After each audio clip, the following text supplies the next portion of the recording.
भारत की भाषा में संदीप भटनागर में बहुत बहुत स्वागत है आपका दोस्तों। बिना आंकड़ों के और बिना नंबरों के आज हम बात करेंगे जो इंडिया और ईयू के बीच में एफटीए जिसमें एक पॉलिटिकल कंसेंसस बनी है 27 ऑफ जनवरी को। क्या वो सफिशिएंट है? क्या वो साइन होना इतना आसान है? और क्या सैम बहादुर चुपचाप बैठा रहेगा?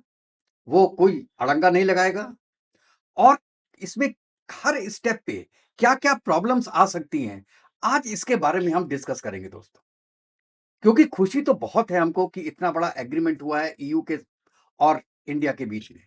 लेकिन मैं बता दूं, कम से कम 30 कंट्रीज हैं जिनके साथ ईयू का ऑलरेडी एफटीए हो चुका है। और जैसे कई कंट्रीज हैं उसमें यूएई है, फिलीपींस है, मलेशिया है और थाईलैंड है, जिनके साथ डिस्कशंस चल रहा है एफटीए का। इंडिया के साथ जो एफटीए है उसका डिस्कशन 20 साल से चल रहा था। तो मैं कह रहा हूं कि सबसे बड़ा बैरियर तो इंडिया ने क्रॉस कर दिया है कि एक एग्रीमेंट हो गया है, पॉलिटिकल एग्रीमेंट दोनों कंट्रीज के बीच में, या मैं कहूं कि यूरोपियन यूनियन और इंडिया के बीच में। अब ये देखिए, दैट डजंट मीन कि ये साइन हो चुका है। और कोई भी जब एफटीए होता है, एफटीए का मतलब समझ रहे होंगे आप, फ्री ट्रेड एग्रीमेंट। फ्री का मतलब ऐसा नहीं है कि सब टैक्सेस फ्री है। ये डिसाइड होता है कि ईयू से कोई मटेरियल इंडिया में आए या इंडिया का कोई प्रोडक्ट ईयू में जाए तो उस पे कितने टैक्स लगेंगे उस कंट्री के एंट्री पॉइंट पे। ठीक है ना? तो वो जो पहले डिसाइड हो गया उसमें क्या होता है कि ज्यादातर आइटम्स में वो टैक्स जीरो कर दिया जाता है। इसलिए ब्रॉडली उसका नाम हम बोलते हैं free trade agreement. Actually this is not a free trade agreement. जो यूरोपियन यूनियन जो एग्रीमेंट एफटीए करता है उसके दो पार्ट्स होते हैं। एक पार्ट होता है जो ईयू लेवल, अपने लेवल पे ही समझा जाता है। आप समझ रहे होंगे ईयू जो है that is comprised of 27 countries. ठीक है? और 27 कंट्रियों ने एक अपने रिप्रेजेंटेटिव बैठा देते हैं कि ये एक टीम है जो नेगोशिएशन करेगी हर दूसरी कंट्री से हमारे बिहाफ पे, और हम उसको एक्सेप्ट करेंगे। ये बेसिकली फंडा है यूरोपियन यूनियन का। अब इसमें दो चीजें आती हैं। एक होता है कि कई डिसीजंस जो ईयू है उसके पास रहता है। ठीक है? ईयू कोई कंट्री नहीं है, उसके पास रहता है कि आप ये अपने डिसीजन ले सकते हैं and all 27 countries will sign it.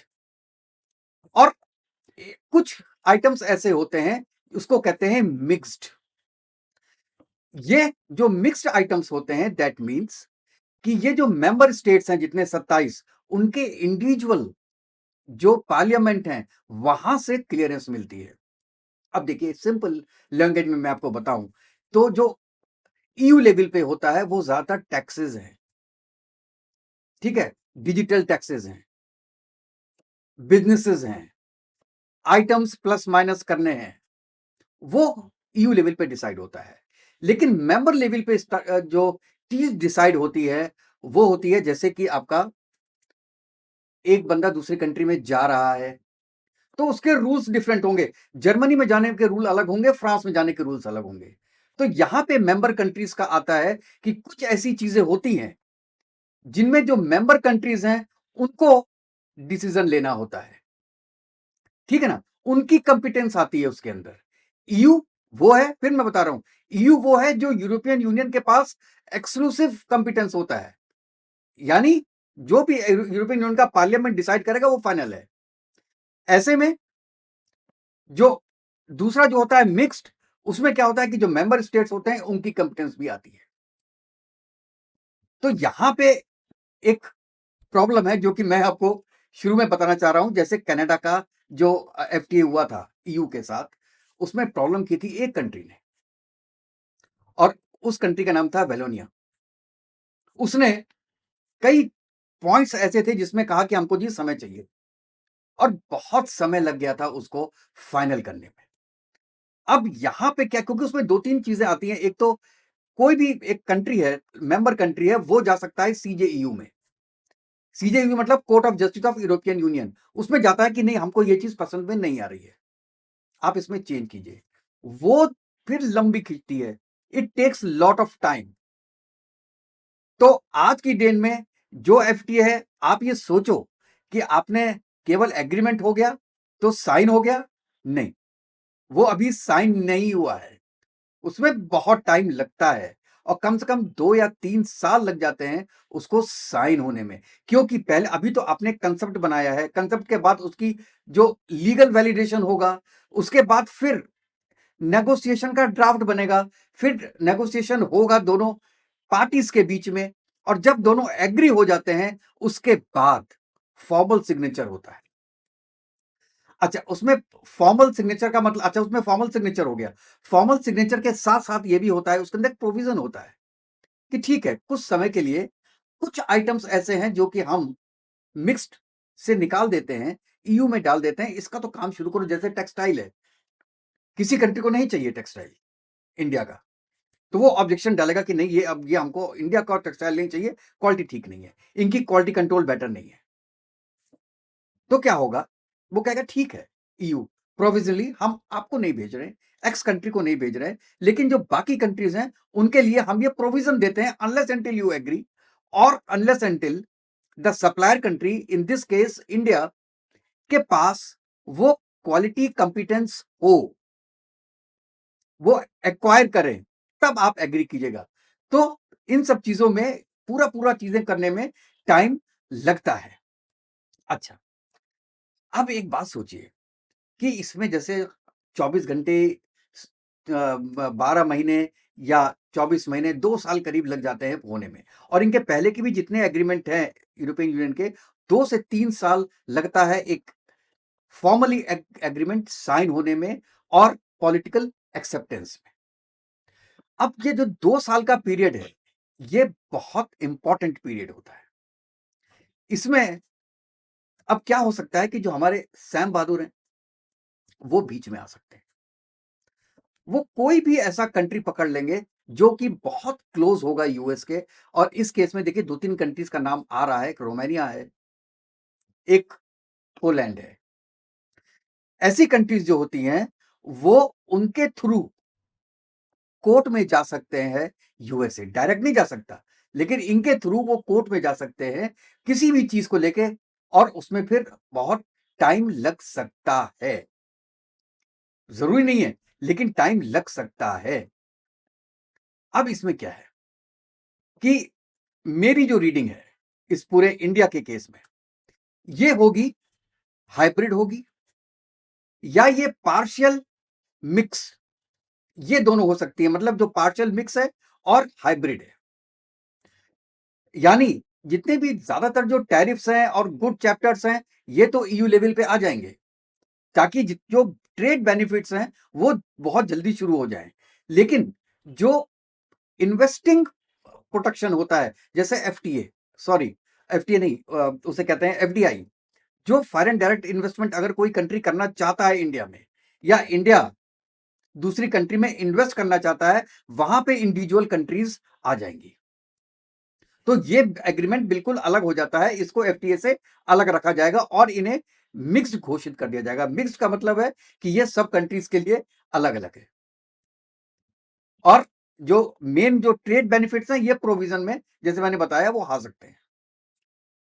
तो इसमें क्या होगा कि जो इंडिया के एक्सपोर्टर्स हैं उनको कुछ फायदे तो बहुत जल्दी दिखाई देंगे, जो टाइमलाइन होती है, लेकिन कुछ फायदे आने में बहुत टाइम लगेगा, और ये डिपेंड करेगा कि जो भी आपके मेंबर स्टेट्स हैं उनकी पॉलिटिकल विल क्या है, और जो भी इनके चीफ जस्टिस होंगे उनको क्या चैलेंजेस होंगे, वो कितनी जल्दी मानेंगे उस पे। क्योंकि आप हर चीज को, मैंने पहले बोला कि क्वालिटी कंट्रोल भी बहुत इंपॉर्टेंट है।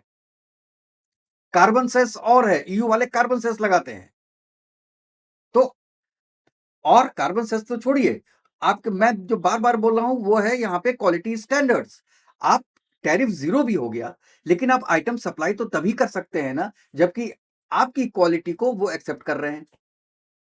दूसरा, चाइल्ड लेबर, अगर उनको कहीं एक एप्लीकेशन भी आ गई, भनक भी पड़ गई कि आपने अपनी फैक्ट्री में जहां वो प्रोडक्ट बना है आपने बच्चों को जॉब दी है, वो आपसे लाइफ लॉन्ग सामान आगे से लेंगे नहीं, जैसे चाइना से सिंगजियांग जो प्रोविंस है वहां पे हो रहा है। कोई भी यूरोप और पूरा यूएसए उनसे मटेरियल नहीं लेता है, because of the child labour. तो रास्ता थोड़ा सा कठिन है और यूएस इसमें जरूर इंटरफेरेंस कर सकता है। क्या यूएसए डायरेक्ट एफटीए को रोक सकता है? तो मैं कहूंगा कुछ हद तक हाँ और कुछ हद तक ना। इसमें क्या क्या कर सकता है, देखिए वो सबसे पहला रास्ता होगा उसका डिप्लोमेटिक प्रेशर। डिप्लोमेटिक प्रेशर मारेगा वो किसको? मेंबर स्टेट्स को। और जहां जहां भी ये डील मिक्स्ड होगी वो जो मेंबर्स हैं उनको मना के वो कहेगा कि भैया इसमें इसको रोक दो कुछ सालों के लिए। जैसे मैंने पहले बताया आपको वेलोनियो का, उसका जो सीएटीए था एपिसोड, वो प्रेसिडेंट है, वो इसलिए 2-2 3-3 साल लग जाते हैं उसके अंदर। तो ये भी कर सकता है। दूसरा, ये ईयू के अंदर के जो इंस्टीट्यूशंस हैं उसमें अपना पॉलिटिकल इंटरफेरेंस करेगा।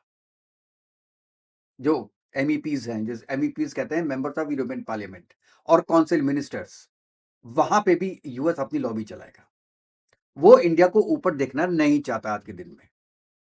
और जो ये एफटीए हो रहा है इंडिया और यूरोप के बीच में, अमेरिका 100% उस पे उसको अपनी हार मान रहा है, जो उनके कॉमन सेक्रेटरी ने कल बोल भी दिया, बेसेंट ने, कि हमने तो यूरोप के लिए इंडिया पे 25% टैरिफ लगाया और यहां पे क्या हो रहा है, यूरोप खुद इंडिया के साथ आके एफटीए कर रहा है और इंडिया जो रशिया का वॉर है उसको फंड कर रहा है और वो फंड के पैसे दे रहा है Europe. So Europe is funding their own war. ये कल बोला, तो ये इस चीज में उनका फ्रस्ट्रेशन बिल्कुल साफ दिखाई दे रहा है। और एक बात तो अमेरिका की आपको पता है, वो कैरेट एंड स्टिक्स दिखाता रहता है। इकोनॉमिक सैंक्शन, टैरिफ सैंक्शन, किसी भी कंट्रीज के साथ, इंडिविजुअल के साथ, ईयू के साथ, वो कहेगा अगर आपने इंडिया के साथ ये किया तो हम आपके साथ ये कर देंगे। आजकल तो खुला सांड की तरह घूम रहा है ट्रंप। ये भी एक पॉसिबिलिटी हो सकती है, क्योंकि वो इतने आसान से नहीं होगा, क्योंकि उसका सॉफ्ट पावर है अमेरिका का। और जो भी पूरी सिविल सोसाइटी है यूरोप की, उसमें अमेरिका का इन्फ्लुएंस तो है। उनके यूएसए के काफी ज्यादा एनजीओज हैं, उसमें यूनियंस हैं, फार्मर ग्रुप्स हैं, सबको एंकरेज कर सकता है। जैसे इंडिया में फार्मर्स को एंकरेज किया था इन्होंने, फार्मर एजुटेशन जो हुआ था, वहां पे भी कर सकता है। ये जो ग्रुप का नेशनल पार्लियामेंट है वहां पे अपना, क्योंकि अमेरिका है तो इन्फ्लुएंशियल ना, तो ये काम ये कर सकते हैं। हंगरी को मिला सकता है अपने साथ, मैंने बताया पोलैंड को मिला सकता है, रोमानिया को मिला सकता है, और ये मिलके भी डील को असर डाल सकते हैं। इसलिए देखिए दिस इज वेरी इंपॉर्टेंट। और दूसरा कि देखिए अमेरिका जो है वो कभी भी, अमेरिका को तो मैं क्या बोलूं, ट्रंप कभी भी अपना स्टैंस चेंज कर सकता है। वो गुडी गुडी हो जाएगा यूरोप के साथ कि भाई साहब हम जीरो टैक्स कर देंगे आपके ऊपर, you don't go with India. I don't know what will happen in that particular case. European union ऐसे वर्क करता नहीं है, लेकिन लालच तो सबको आता है। तो ये भी एक टैक्टिकल अलाइनमेंट होगा यूएस का, अगर ऐसी कोई हरकत वो करता है इंडिया के अगेंस्ट में। और ज्यादातर ये काम हो सकता है कि वो पीठ पीछे करे, डायरेक्ट ओपनली ना बोले। ये मुझे तो थोड़ा मुश्किल लगता है, लेकिन पॉसिबिलिटी है कि ईयू की बार्गेनिंग पावर वो कम करेगा ये करके। अब हमको देखना है कि आगे क्या होता है, कौन सा मॉडल होता है, कौन से और कब, जब तक ये साइन ना हो जाए। और देखिए एक बार साइन भी हो जाता है तो भी हर साल रिव्यू होता है, और जितने भी टैक्सेस होते हैं वो हर साल वेरी करते हैं। तो एफटीए करने के बाद भी आप ये मत सोचिए कि ओह नाउ एवरीथिंग इज डन और हम 2032 तक अपना जो उनके साथ अपना ट्रेड है वो हम डबल कर लेंगे। हो भी सकता है, नहीं भी हो सकता है, क्योंकि बॉटम लाइन जो मैं बोलना चाह रहा हूं वो ये है कि we should not forget America in that he will certainly play a role. और जहां अभी तक मुझे दिखाई दे रहा है कि अमेरिका के प्रेसिडेंट का कोई वक्तव्य नहीं आया है अभी इसके बारे में, वो 2 घंटा नहीं लगाता कोई ना कोई चीज बोलने में किसी के अगेंस्ट में। पॉजिटिव किसी के बारे में बोलने में बहुत टाइम लगाते हैं, लेकिन निगेटिव बोलने में किसी के बारे में टाइम नहीं लगाते, चाहे वो स्टेमर हो, चाहे मैक्रोन हो, चाहे साउथ अफ्रीका के प्रेसिडेंट हो, चाहे ज़ेलेंस्की हो, चाहे पुतिन हो, चाहे नेतन्याहू हो, चाहे मोदी हो, वो टाइम नहीं लगाते। लेकिन अभी इसके बारे में जो एफटीए है, इसके बारे में चुप हैं।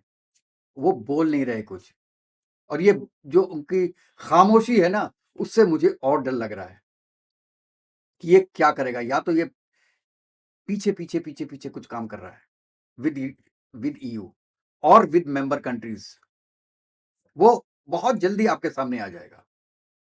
लेकिन ईयू के लिए भी इंडिया का साथ बहुत जरूरी है, क्योंकि आपको पता है कि अमेरिका की क्रेडिबिलिटी बहुत डाउन हो गई, और same with China, they can't go directly with China. Going to China, China का भी अब डाउनफॉल शुरू हो रहा है। आपको पता है कि वहां पे क्या पोजीशन चल रही है आज के दिन में। 3 उनके जनरल को उन्होंने कैद कर दिया जी ने। तो वहां का फ्यूचर भी बहुत डार्क है आज के दिन में। चाइना का पॉपुलेशन बहुत तेजी से नीचे जा रही है।